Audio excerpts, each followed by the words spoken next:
Okay, so originally this episode was supposed to be a fuel tank install episode, but halfway through installing it I realized I was missing a few key components.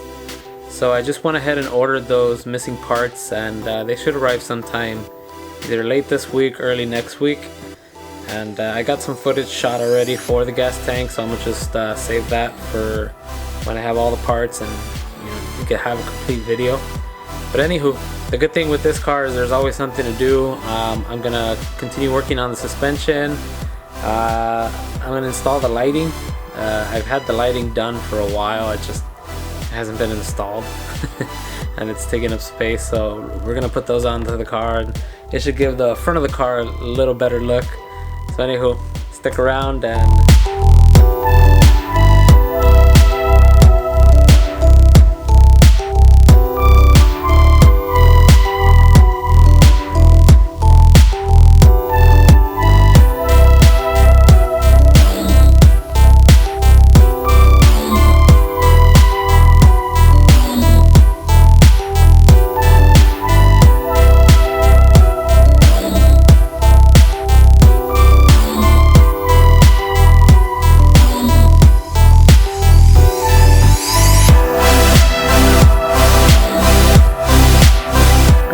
headlights and turn signals are in. Headlights were pretty easy to install. It's just some of the screws were in tight locations, and then the turn signals were significantly easier. Now I'm gonna move along to do the coilovers.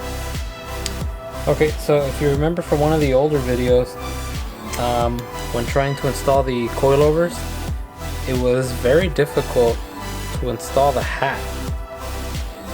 Because on the stock hat,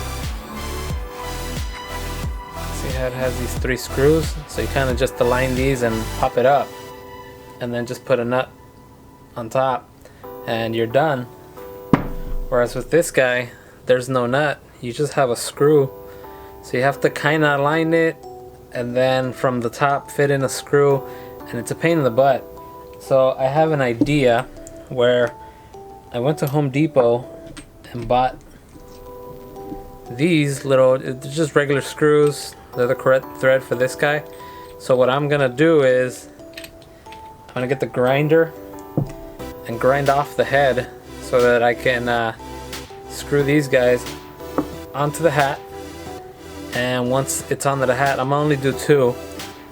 Once I have 2 guiding it, the third one should be aligned, so then I can install the other screw from the top. And then it's a matter of taking one of these guys off, putting another screw, and it should make the process relatively easy. So I'm gonna give that a shot, and hopefully we'll see how that turns out.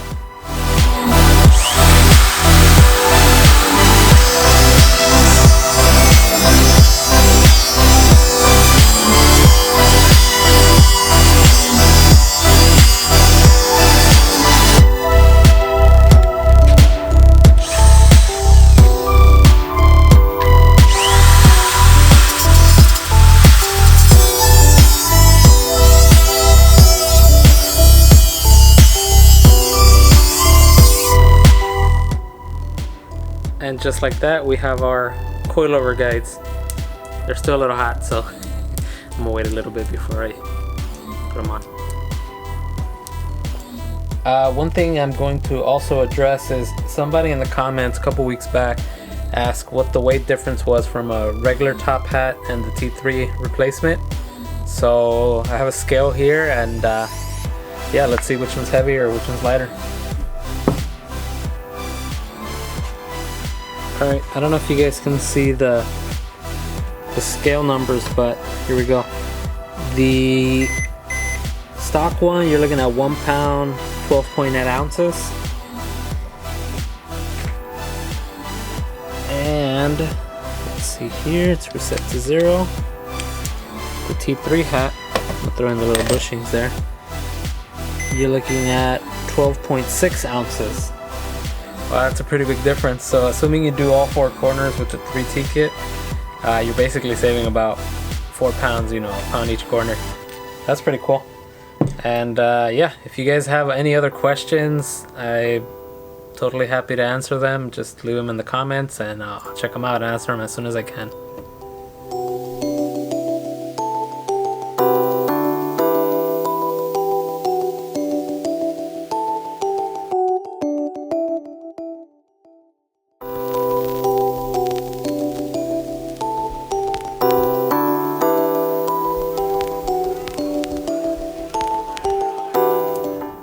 Alright, so I got the coilovers installed crazy fast on the other 3 corners.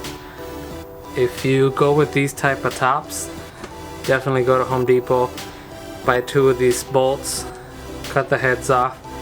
It really makes a difficulty 10 level job into a difficulty 1. I probably installed each corner in about 2 minutes each. It's really night and day. But yeah, I'm gonna continue a little more in the back and see what else we can do to this car.